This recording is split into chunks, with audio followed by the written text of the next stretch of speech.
fluoride causes symptoms identical to arthritis.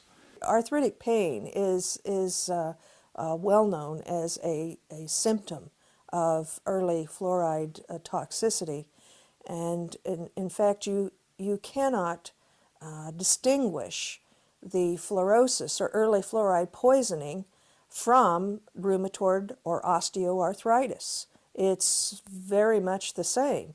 Nobody, to my knowledge, has yet looked carefully at fluoridated cities or fluoridated populations and looked at the symptoms of arthritis to determine whether or not fluoride is contributing to this endemic or possibly epidemic of arthritis that we have in North America. I think there's every reason to be concerned that today fluoride is one of the factors contributing to the epidemic of arthritis in this country. According to the CDC, 1 in 3 American adults have some form of arthritis. That's 68 million Americans. Supposedly the fluoride exposures in this country are not usually high enough to get to skeletal fluorosis, but again, that's an area that really has not been studied well. I think it's likely, it's not a given, but I think it's likely that a lot of early stage skeletal fluorosis does show up as bone and joint pain, but it's never recognized as being skeletal fluorosis. If I was an arthritic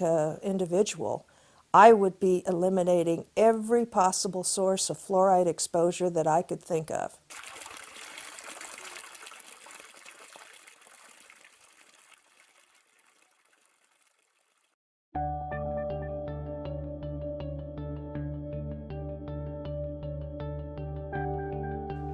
Another bombshell. 2020, just a few months ago, Christine Till, Canadian researcher, and this is what they found. They looked at the difference in IQ of children who had been bottle fed in fluoridated communities compared to children who were bottle fed in non-fluoridated communities in Canada. The only difference was they all the kids were bottle fed. One had the parents were using tap water, fluoridated tap water to make up the formula, and non-fluoridated tap water. You wouldn't, what kind of IQ drop would you expect? My God. 9 IQ points on the full scale IQ for each 1 milligram per liter increase in tap water. 9 IQ points.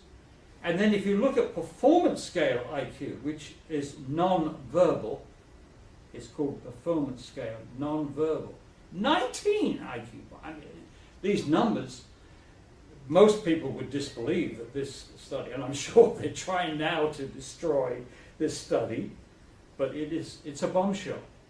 So now we've got evidence that in the womb, the brain is damaged, and now as an infant, it's damaged. And here's the recommendation from the authors. After adjusting for fetal exposure, they adjusted for fetal exposure. So now we're looking separate from fetal. We found that fluoride exposure during infancy predicts diminished nonverbal intelligence.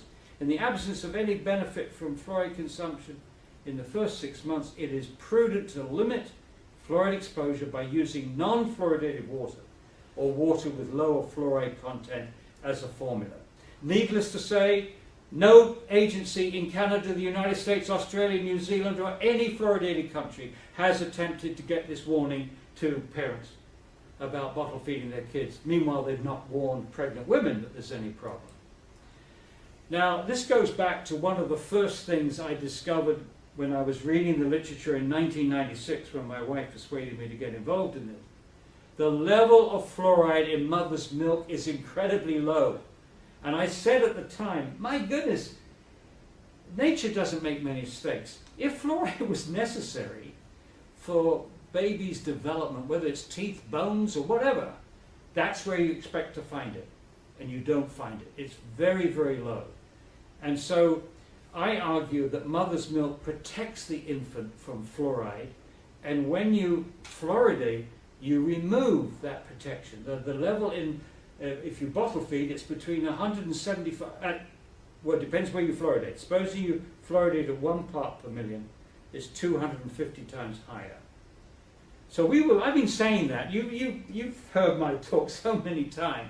I've been saying this now for 20 odd years in my presentations. And now I'm talking to you just a couple of months after the study that we feared most has been published, that there's a dramatic difference on the IQ of the kids.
In a series of experiments in 1978, Schubert showed that if you take enough mercury to kill 1 out of 100 rats, 1 out of 100 rats dies. And if you took enough lead to kill 1 out of 100 rats and diluted it by 20-fold, that none of the rats died. But if you added the lead, an infinitesimal amount, 1/20th of an LD1, and the mercury, an LD1, together, you killed all the rats. That makes mercury and lead together hugely synergistic.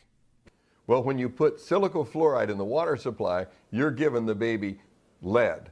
And when you have vaccines with mercury in them, like the flu vaccine, you're giving them mercury. So the water supplies of this country are contaminated with silico fluoride intentionally by a government program. That needs to stop. It's poisoning the babies.